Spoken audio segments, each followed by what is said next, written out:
Okay, good morning, everyone. Welcome to our Saturday morning COVID conversation. This is our December 2020, and we're real excited about this conversation discussion. It's going to be a panel discussion today because we're talking about doing neurobiofeedback in person during this age of COVID.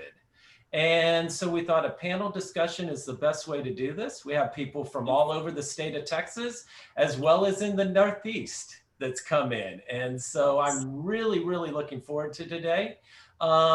If any of our participants or attendees have questions, please drop them in the chat as we go along, and we will bring them into this as we go. We will keep this to an hour, and then there will be some conversation and opportunities for networking afterwards. For Texas residents or licensees, there is an offering of CEUs for this. And through BCIA, we can also offer the BCN and BCB CEs through Judy Crawford and things. So all that are available to you today. It's all free of charge, and so hopefully this should be a really good event, and it will also be recorded. And so if you don't get everything or miss something on a notes, we will be sending it out, and it'll be on the BST website as well, so that people can make access to it at future times and hopefully spread the word. We also invite everyone to, if you haven't already, please join BST.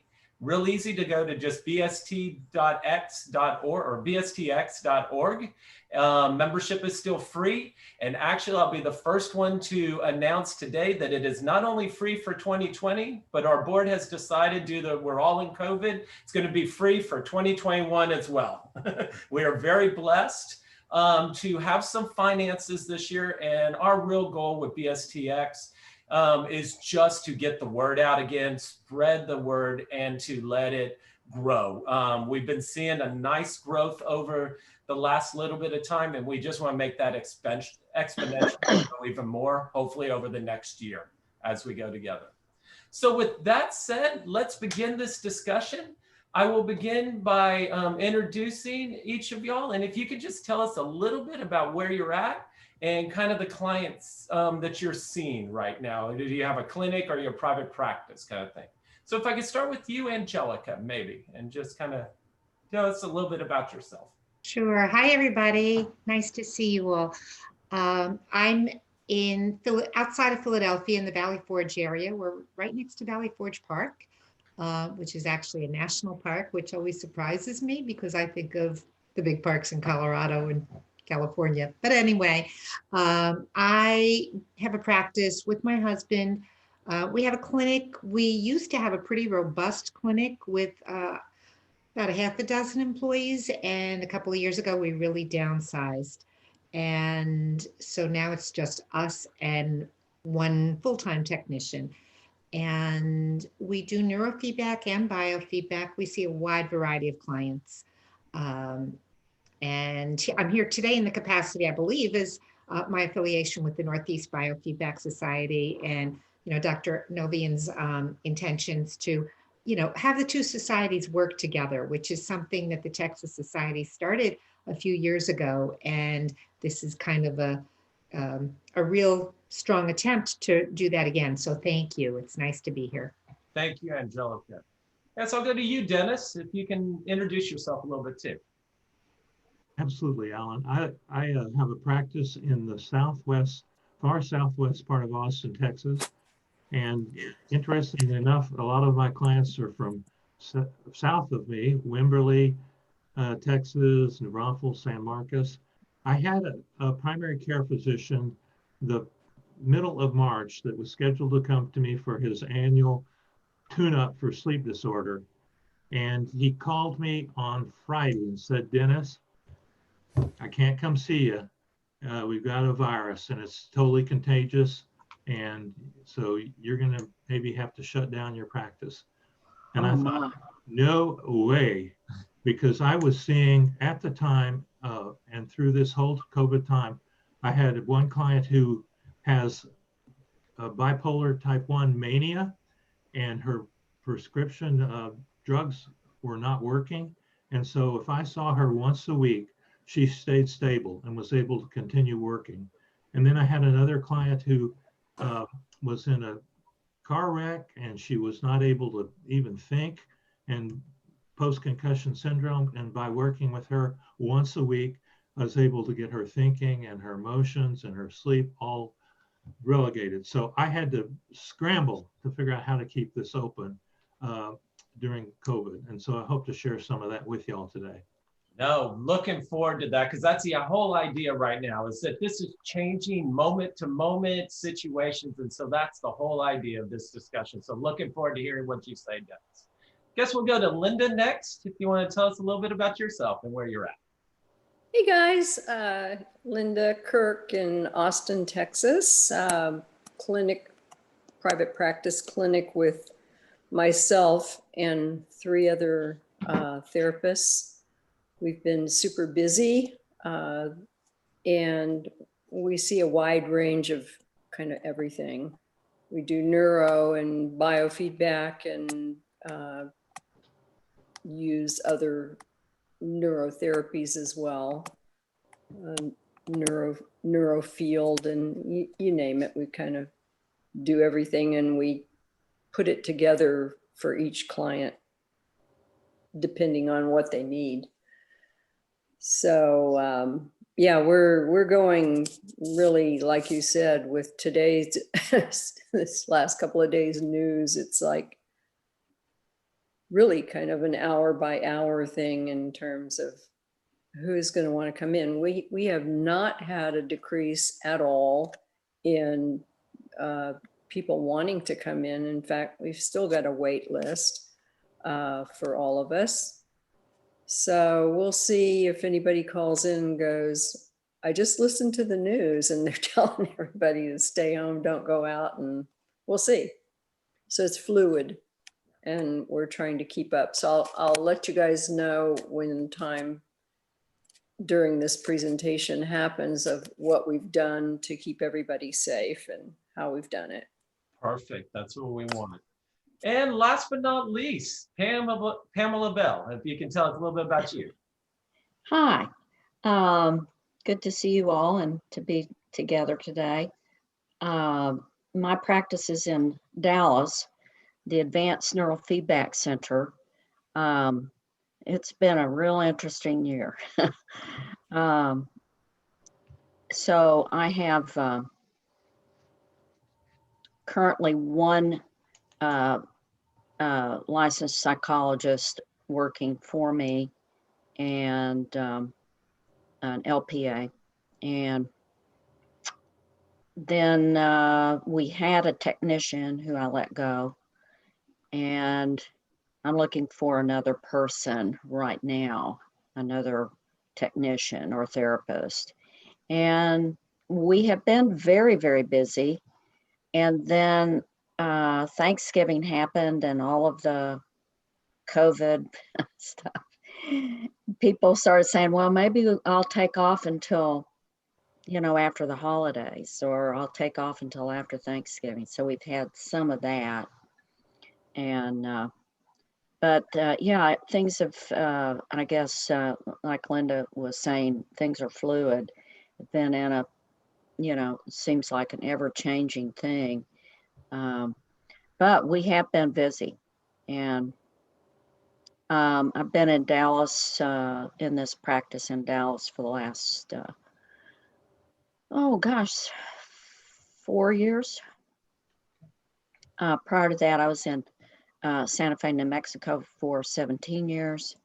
And prior to that, I was in Dallas for about 4 years before that, when I started in neurofeedback. So I've been in neurofeedback for 23 years. BCN, senior fellow.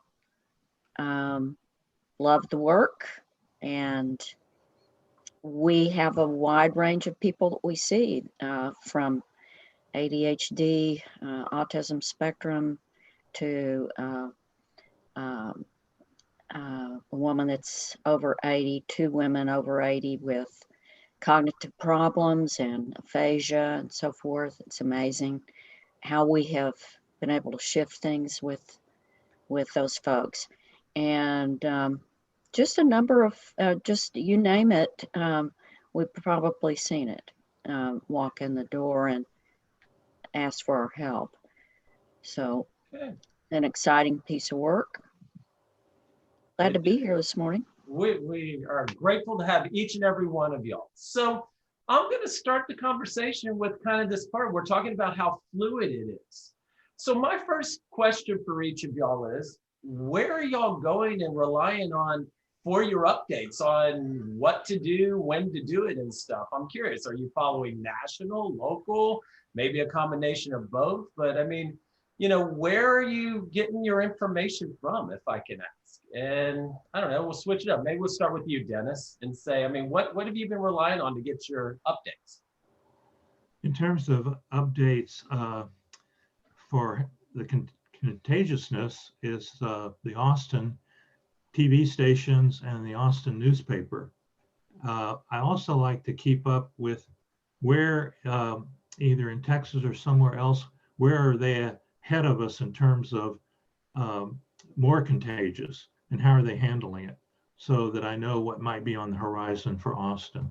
So a combination of local news and then, you know, following a place where things are a little bit more dire. Okay. How about you, Angelica? I'm curious, in the Northeast, what have you been doing?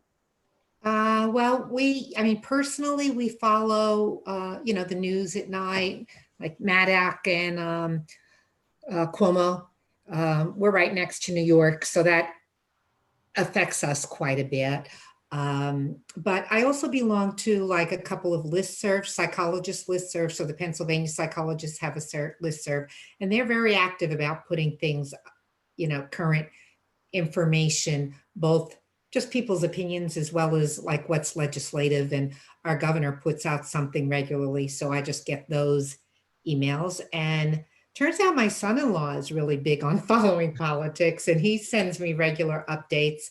But I think also, you know, so that's like what's going on politically and what are the rules. But then we also are guided by, you know, what's happening directly with our clients. How about you, Linda? Where have you been getting your information from about what to do and how to go?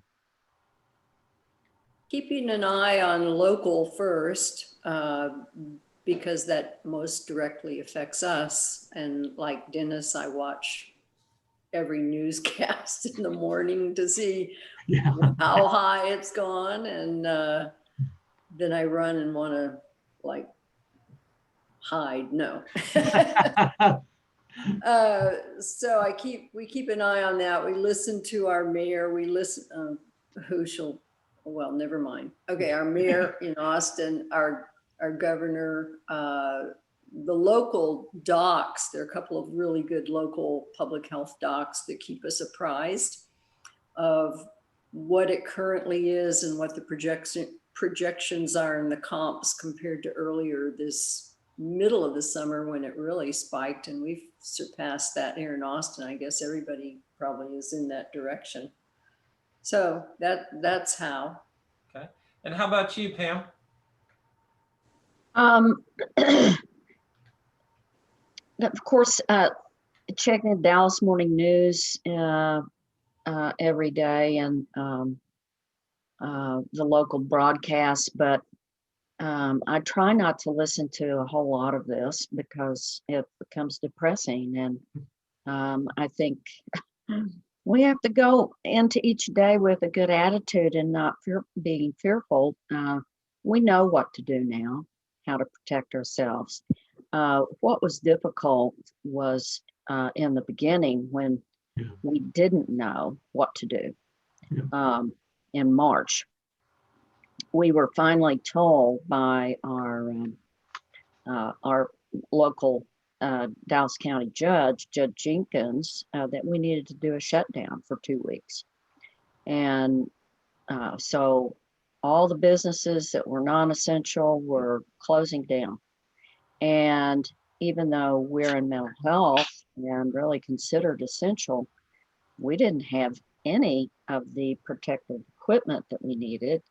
I mean, we had gloves, and we had been using gloves, but we didn't have masks. And well, I had ordered masks, but let's see, they are still in China. I never got those masks from China. So eventually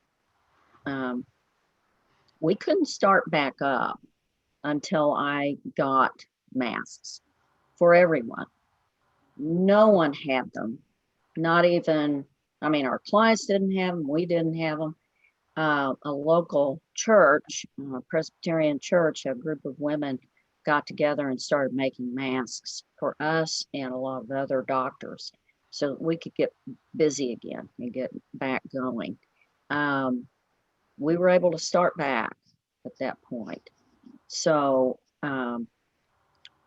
there's a lot of other things, of course, we've done to try to keep ourselves safe, and we can talk more about that. We'll talk about that in a little bit. So. Yeah.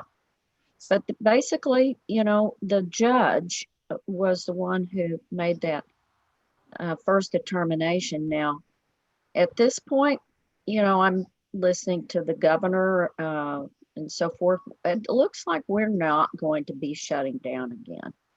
That's really not what's going to happen. It's going to be protecting ourselves in the ways that we know to do, and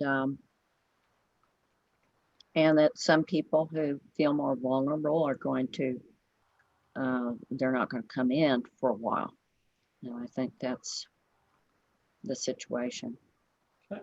So I guess we'll blend into that being the next question. How did each of y'all decide and when that you were ready to open up?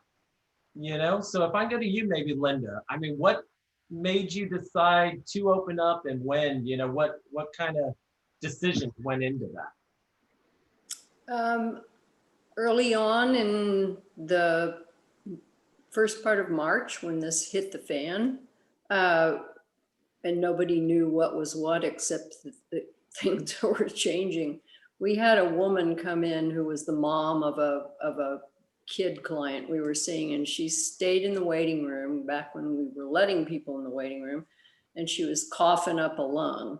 So we went out there, I went out there, and our receptionist went out there and asked her to please put on a mask, because we've always had masks for people who come into the clinic and, you know, are snotty or whatever. So we asked them to put on a mask. We asked her to put on a mask, and she had a hissy fit, and she went, "No, I'm not going to do that. I hope I get it and get it over with." And we were like, holy blank.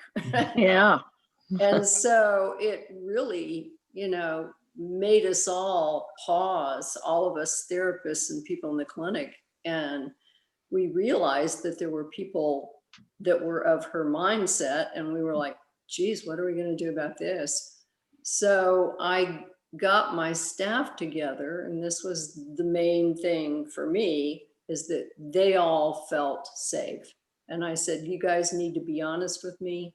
Do you feel safe coming into the clinic right now, or should we close for a bit? And the consensus was not everybody felt safe. And so I said, okay, that's it. So starting about the middle of March, I made a decision to close the clinic while I gathered up all the PPE I could get and all of the disinfectant stuff I could get. So I used that time. We had the office deep cleaned, and I gathered all the things that I thought were important, like shields and masks, gloves, disinfectant, and came up with a plan.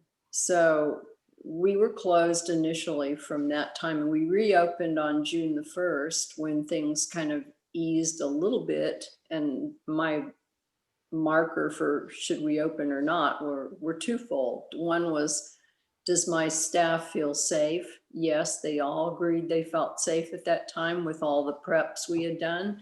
And the second thing was, are we having people clamoring to come in? And indeed we were. I mean, we were having people calling us up going, when are you guys going to open?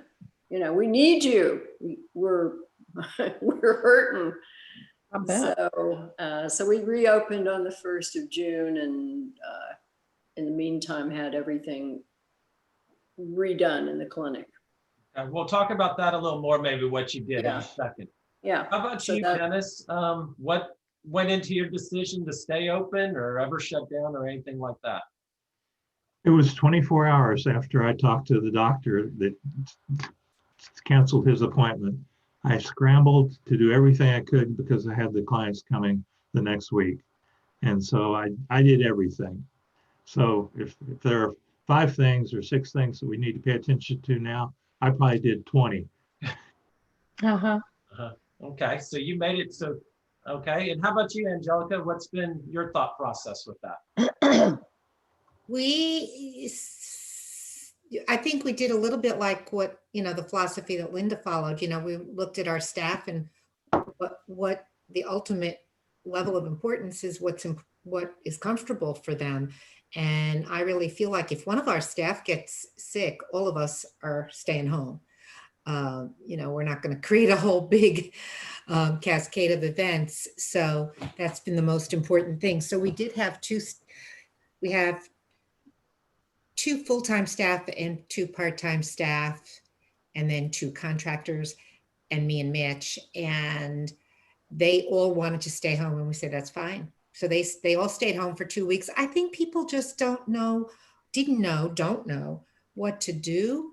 So, my philosophy through all of this is, with friends, family, clients, anybody, if what you're doing doesn't make sense to me, that's none of my business, because we really don't know what to do.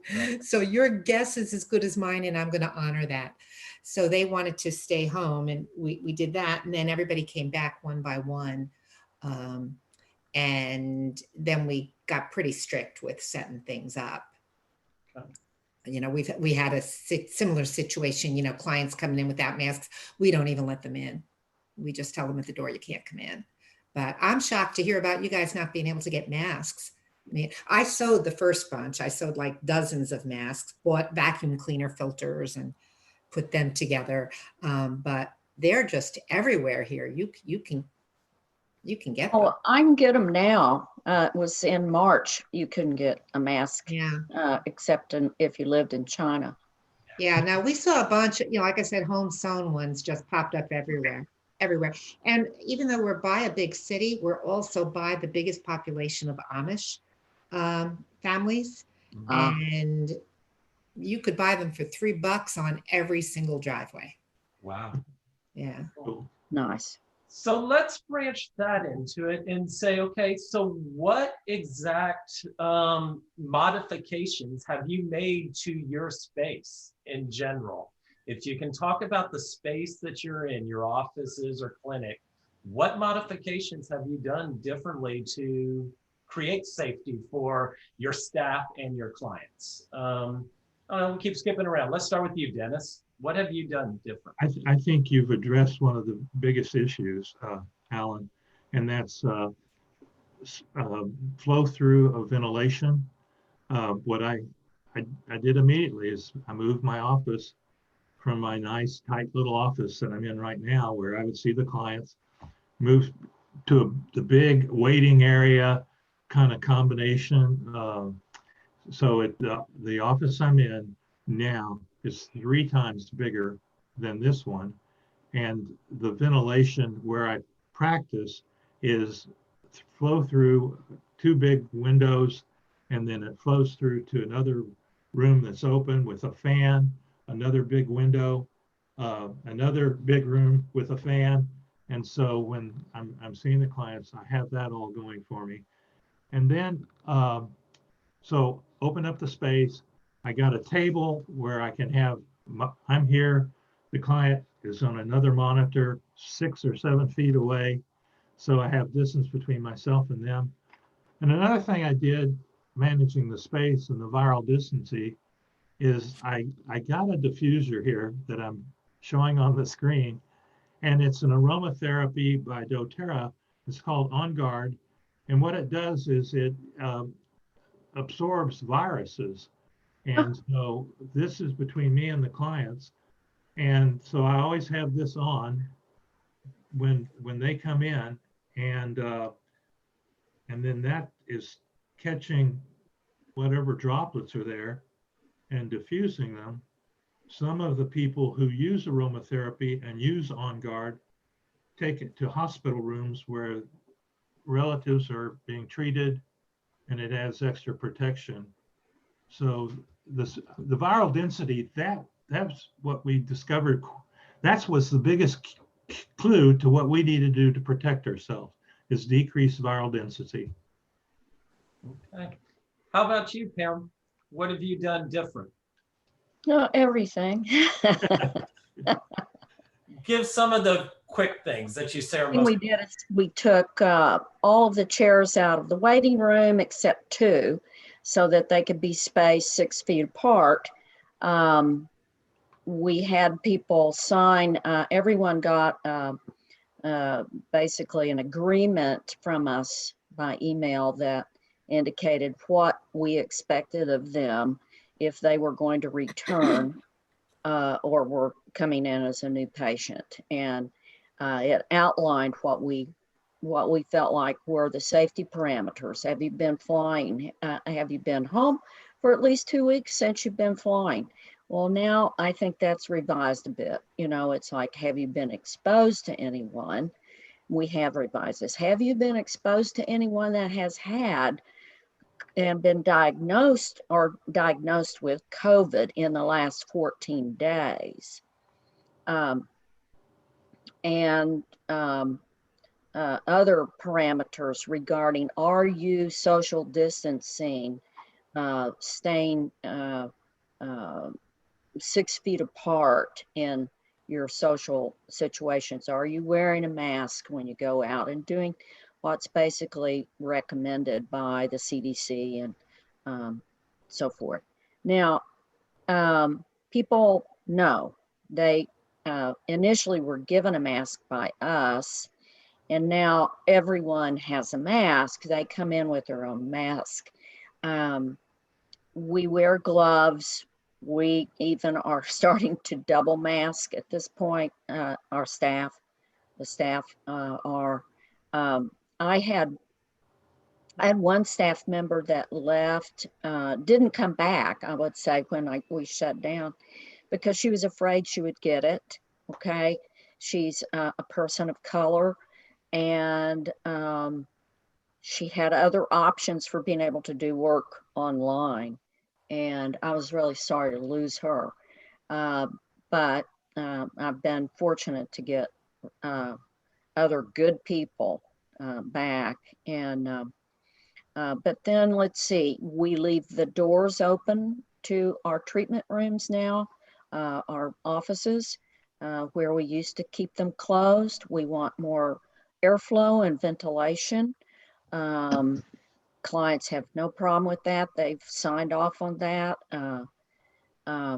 We are now, since the COVID numbers have gone up so much, we do check temperatures when they come in the door, and we are having them do a yes/no checklist of about 4 or 5 items. I could share that with you all if anyone needs it, but you know, have you been exposed to anyone in the last 14 days that's had COVID? Have you had a fever? These kinds of things. There's about 4 questions. Have you or your child, blah, blah, blah, done this? So those are the things we're having people sign it when they come in the door. We have just now recently also posted on the front door a warning: stop, do not come in the office unless these parameters are met, basically. And it's something we found online that is good. So that this is an interesting thing. I continue to be literally shocked at people who are our clients and good clients, and people I think are bright, and that allowed their son to come home from college that had COVID, and be in the house over Thanksgiving with their daughter who is living there that is pregnant. And I'm like, what? Yeah. And then, of course, the wife is getting symptoms, and he did too, etc. They've had it now.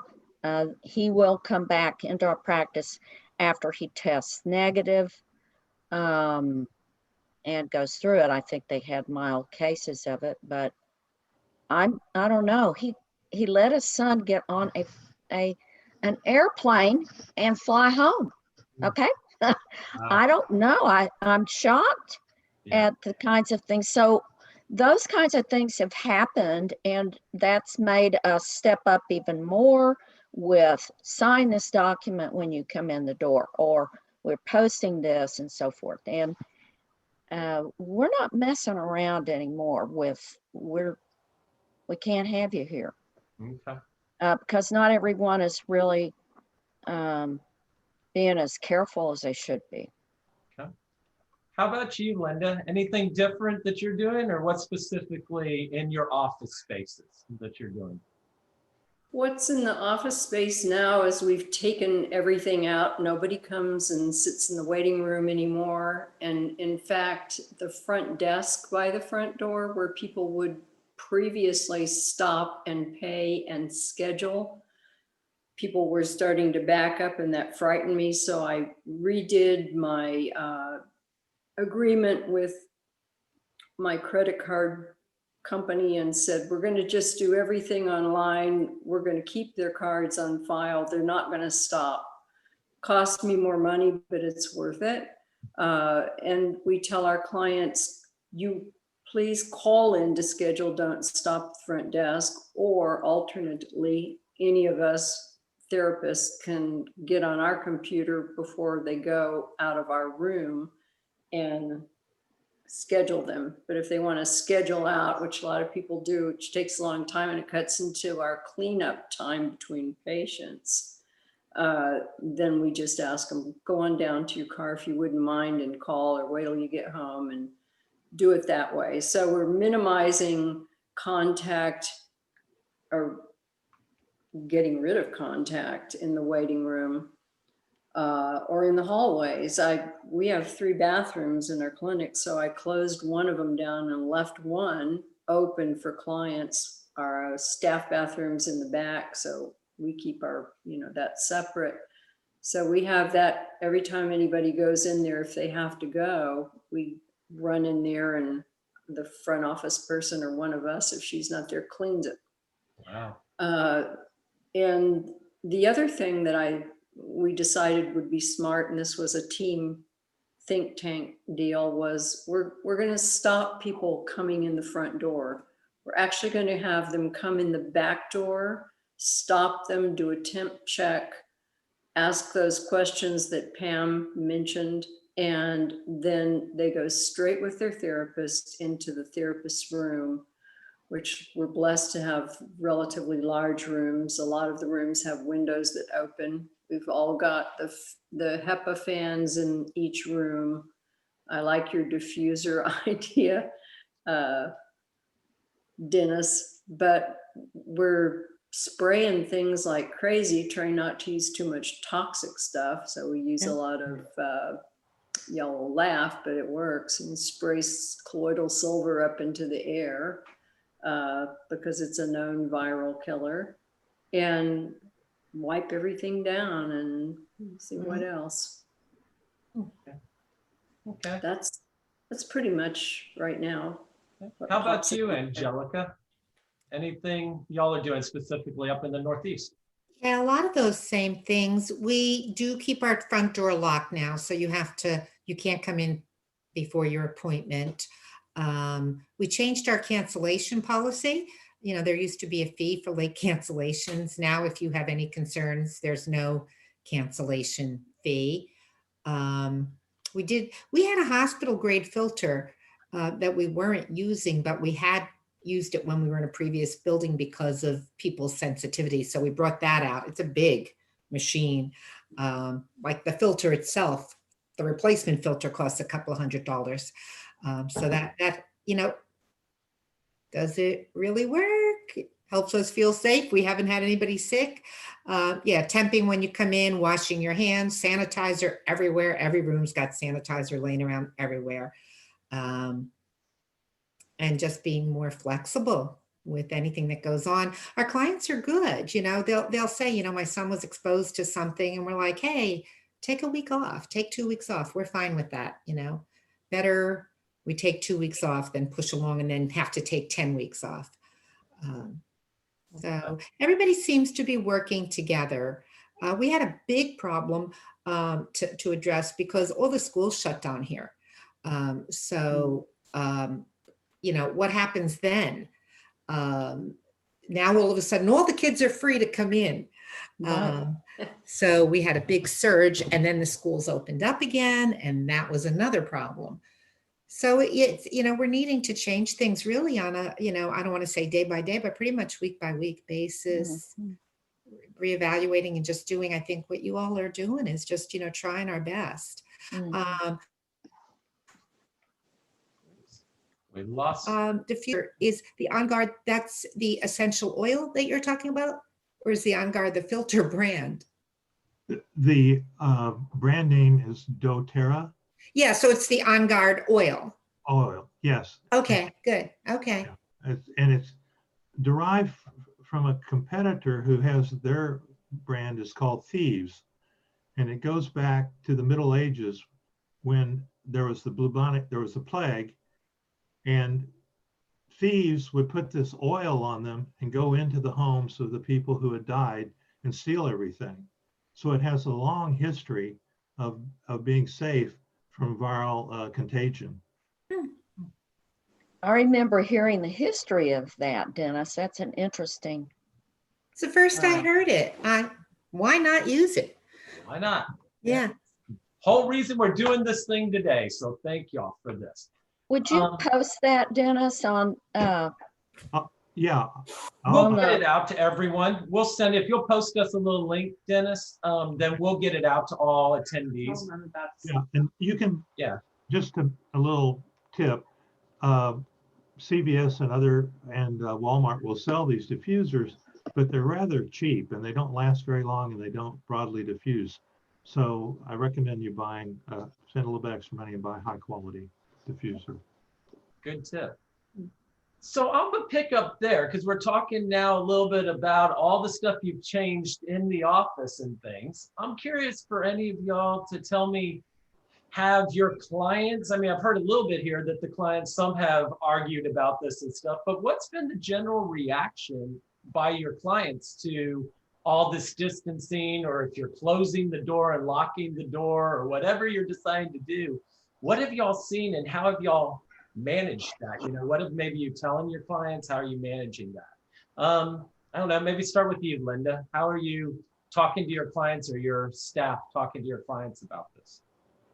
We have an ongoing email and phone communication with everybody to keep them up to date.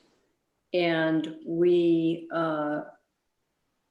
were really happy to find out that people were thanking us for what we're doing, that they were on board with it, and they were very grateful for all the things we've changed in terms of how we run everything. Okay. So that's been the reaction, is everybody's grateful. Good. How about you, Dennis? It's interesting. All my clients, I think they just appreciated everything I did. And like I said, I did about 5 or 6 extra things at the very beginning. And I think we're doing a service to our clients by all the checklist things, and we're educating them not only how to be safe when they're working with us, but how to be safe in their life. So and all the things I do, I've gotten like a half a page of new ideas from everybody on this panel. So I appreciate it. Yeah. How about you, Angelica? How are you communicating it to everyone? Well, it's kind of fun being on with you guys, in a different part of the country, and you all know Pennsylvania was like a swing state, right? So we've got a lot of strong opinions in this state. And we have people who are super cautious. I think we can relate to that in Texas too. I think. Right, right. A few strong opinions around here in Texas as well. So, we've got people that are just, I'm not coming in, and that's fine. And we just keep them on a waiting list. And we have other people like, why do we have to do this? And so, I think it really kind of becomes a clinical issue, right? And we just have to address that like any other clinical issue, and do our best with that. We try to keep people as informed as possible. And basically we let them know, look, if one of us gets sick, the whole place is closing down. And we, for you, for us, for everybody, we're trying our best. How about you, Pam?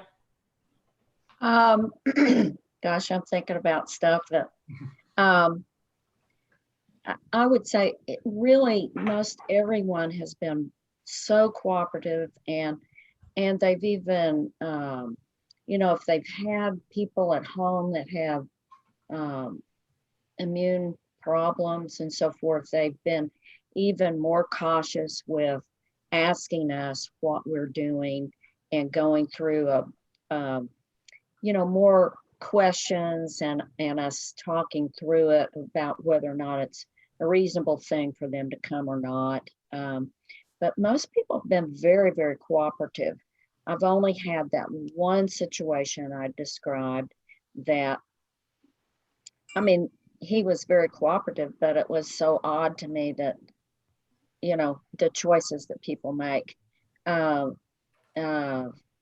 was surprising to me. But I'm going to share this, is that I did have one staff member that I let go because right after the election, she stopped wearing her mask in the office. After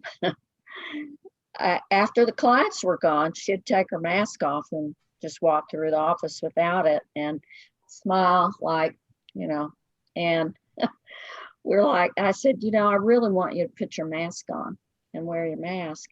And it became a situation. I thought, okay, I need to lose this person. There's something, that was not good, occurring.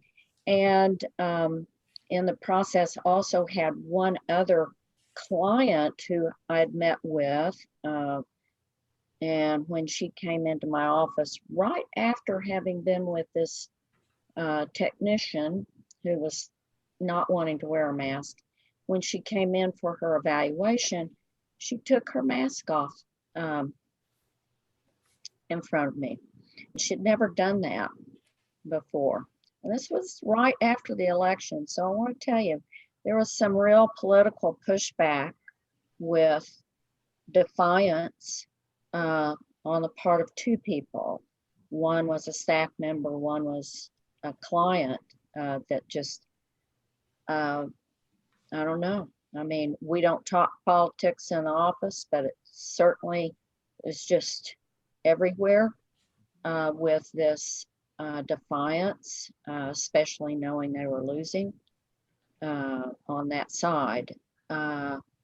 So it's interesting.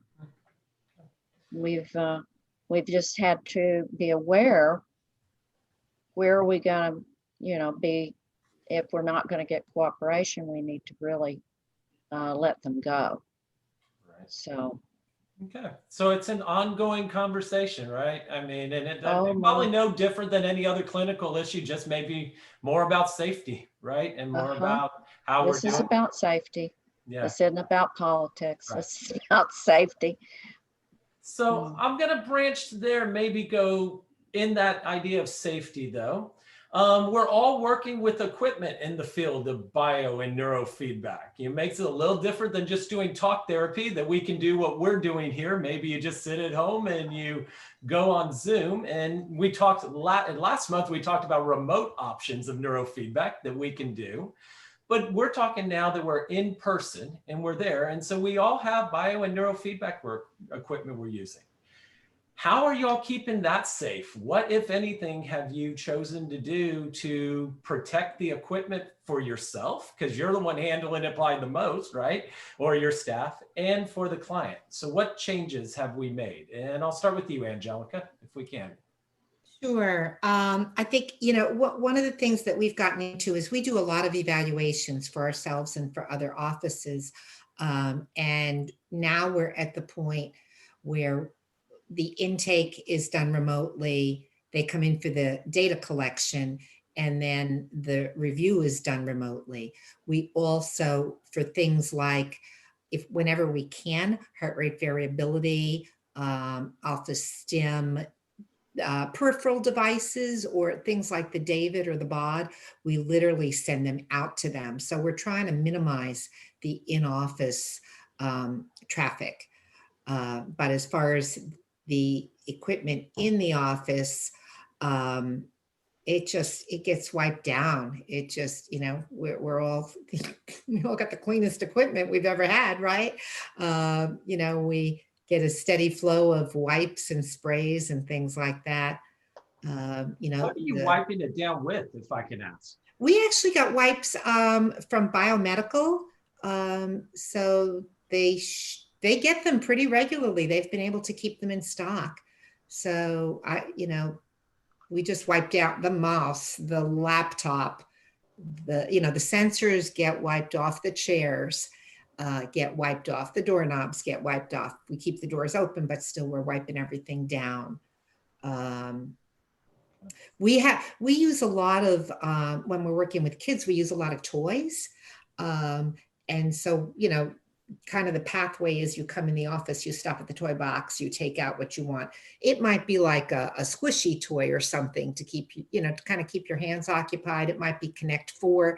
So now the toys have a path. Once they're used, they go into another area, and we don't wipe them down. We keep them out of circulation for 3 days. Wow. No. Okay. How about you, Dennis? What are you doing to the equipment? I know you're talking about the doTERRA and stuff, but what are you doing to the equipment, if anything?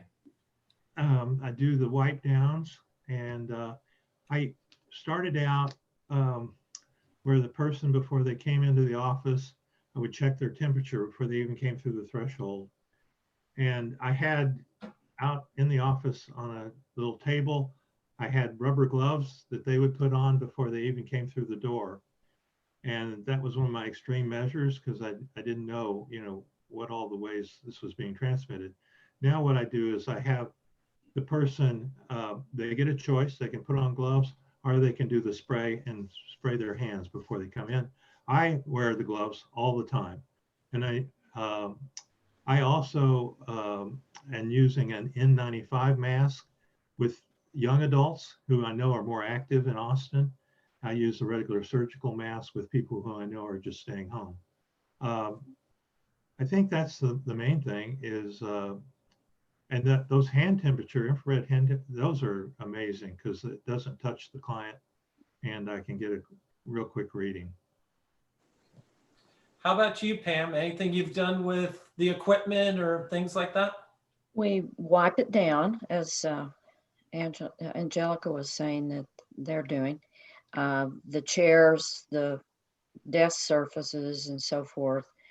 We use a powerful antimicrobial antiviral solution that we make up in a bottle that we can spray on the desk and on the chairs and let it sit and then wipe it off. That same solution is what we use for the caps. We use electrode caps, and so after the electrode caps are cleaned, then we will soak them for 10 minutes and then take them out and dry them, and they're used the next day. So that's the main thing with the equipment itself. The clients aren't touching it. The kids sometimes will touch the wires, and we we'll wipe those down. And of course the desk, that's the main thing. Yeah, where they're sitting. Can I ask what the solution is that you're using or anything, or what? Mix it up. Metricide, I believe that's what it's called. We get it from and there's another one that we've used, but Biomedical carries it. Okay. I guess I'll jump in here and just say this. I should have said probably up front, but I'm gonna put it in here. By the way, everything we're giving out in this presentation is part of what the presenters, and BST doesn't endorse this, right? We're not saying you have to do this, right? So just to cover that part, okay? So, but these are good solutions for that and things, you know, overall. How about you, Linda? What's your, with the equipment and things, what have y'all done? Similar to what everyone else has done. We stocked up early on. I called up Brian Milstead and went, send me a whole bunch of stuff. So we've got a bunch of Protex, which is supposedly antiviral specific to COVID. So for example, if when we do Qs or Loretta training or whatever requires an electrocap, we wash it afterwards and then we dry it and then we spray it inside and out with Protex and let it dry. I've invested in extra caps so that we can, rotate them and have them pretty pristine by the time they touch anybody. If I'm using Neurofield and I need to put that Velcro cap on someone's head, that of course goes on top of a surgical kind of, looks like a nurse's cap. But then when I take that off, I spray that down with the same thing and let it dry. Electrodes, of course, get wiped down if there's separate electrodes of any kind in the wires. Surfaces, it's kind of what everybody else has said, that we're being extremely careful, and then we're spraying things up into the air that we hope help to get down anything in the air that's, viral. Mm-hmm. And then we have the different HEPA fans, air cleaners in each therapy room. And one of the things you can do there is you can hit ion, you can do that, which I think does similar to what Dennis is talking about with the diffusers. And then the other thing that we're doing is we're using UV light. And so at the end of the day, it's a UV light that I bought several for each room, and we plug them in at the end of the day. You have to plug them in and you have 30 seconds to get the heck out of the room because you don't want to be in there when it's going, but it does UV, and it also puts out, I'm having I need to eat moment. It's fine. Low blood sugar. It's what they use in hotel rooms or used to use. Ozone, excuse me. Okay, so it does that. So that we close the doors when that's going, and then that's, good to go. Just recently had the office redone with, they look like the Ghostbusters. They came in, they sprayed everything, and it's supposed to, they wiped down and then they sprayed, and then they put a protectant on. It's supposed to last for 90 days. And that doesn't preclude everything else that we do, that we want to do. It was just like an extra thing because it had been X number of months since I'd had the place deep cleaned. So that's all I can think of right now with low blood sugar. We're almost done, Linda, so we're hanging there. All right. I didn't want to sit here and eat in front of you guys. That's fine. We're almost done. Alan, one thing that I didn't mention is that we have a UV oven. I bought this little UV oven, and So certain things like the Velcro caps from Neurofield and that sort of thing that we didn't want to have to soak and wash and so forth. Those go in the UV oven for 10 minutes. So, you know, just using everything that we know that we can grab. Sure. No, I think that's the whole idea. And I think we probably all have learned something. We may go back already today just after an hour and go back and do something new, right? I mean, that's the idea. So I'm gonna ask one last kind of question that comes off of this a little bit is, you know, we're all running, you know, pretty busy practices and different things like this. Have y'all had to change the schedule or anything with stuff like to allow for the clean and stuff? Because, you know, I know like in my clinic, and we're going back to back sometimes, but I've actually had to space out my clients a little bit to be able to make sure they're in there. How are y'all adjusting to that? And has that affected anything you've done as far as, you know, the way you do it? Alan, Go ahead. I'm glad we have a little bit of time, because one of the things I think is most important is our personal immune system and our personal immune protection.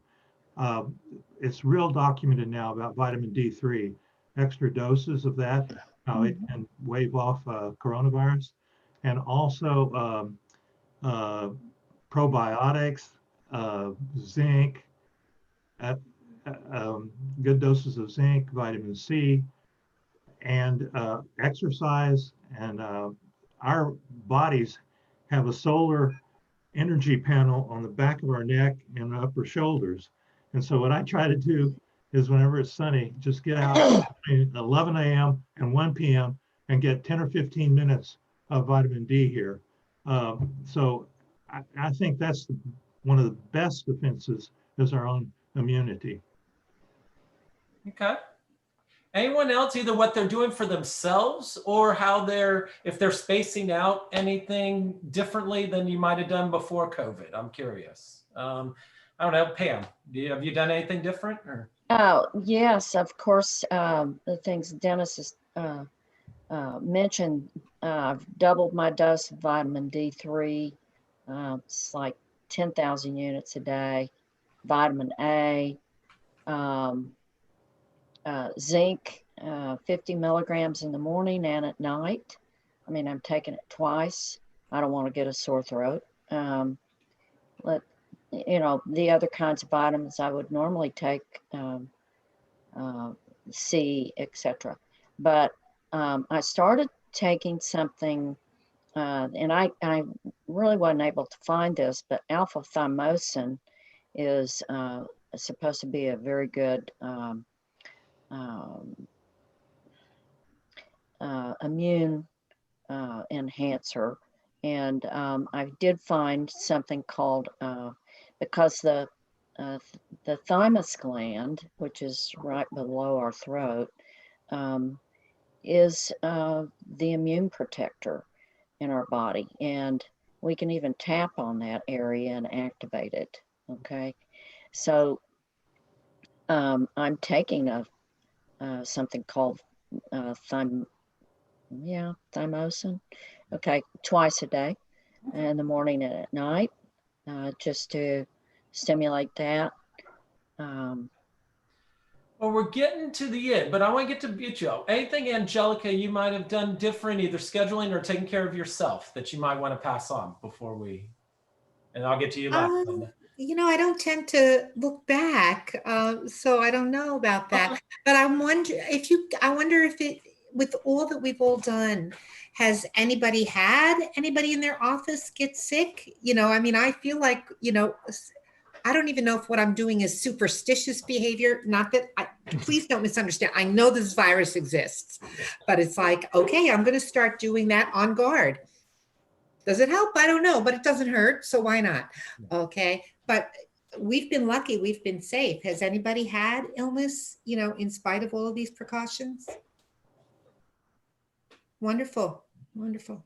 Yeah. Okay. I'll just jump in there. I have one client that just recently, they hadn't seen me in 2 weeks, but they ran into it and she's in the hospital right now with COVID related symptoms. But I hadn't seen her in previously 2 weeks, so I don't feel like we had to shut down because, you know, it had been a long time. But yes, I do have one client of mine and the whole time, and I've been in practice, haven't shut down at all since March. So that's the only one I've had. Everyone else has been okay as far as we know. Yeah. But how about you, Linda? Any last tidbits and notes you want us to take away from anything you're doing or anything, take care of yourself or anything to know? Taking care of ourselves like everybody else is, upping all the supplements, etc. But one thing we had to do, and this is, I'm laughing because I'm the worst offender, is I would typically, we go back to back to back with clients, or we have historically. So I, you know, stop and then run get my next person. So I've had to really make myself stop with a 50-minute therapy hour to give myself those precious 10 minutes to take everything and clean as we should. And so I've advised my clients who come to expect me to give more than typical. I said, this is for your protection and hours. And so we have to be hard asses and stick to the 50-minute therapy hour. And we love you, but you know, we're doing this for you and us. And if any of us get sick, we'll have to shut the clinic down. Or if any of you, I had a patient come in, an older lady who said, do I really have to wear this mask? And I looked at her and I said, if you don't, we'll have to shut down. And she went, oh, okay. Yeah. So there is a function of maybe some positive guilt that can happen, right? I don't know. That's a clinical issue. Yeah. Last one Yeah. I had there was a chat and I just want you all to just say real quick, because I want to wrap up, is how many, I can understand, how many of y'all are exactly taking temperatures upon people coming in? Is everyone? Okay, so everyone on the panel is taking a temperature prior to coming in. Okay, we just had that on the chat. People wanted to know. Well, I'm going to wrap up with that. Thank you all so much, each and every one of y'all, Angelica, Dennis, Linda, Pam. I can't, just as president of BST, but as our members and everything, we can't thank you enough on a Saturday morning for coming in and doing this and helping us to be able to just understand more what we're doing in this thing. Don't be surprised if I reach out to you again at some point if this thing keeps evolving, to just keep getting tidbits, and please keep us updated. But we're going to wrap this up. I'm going to stop the recording. Goodbye. And then we'll keep it going from there. So.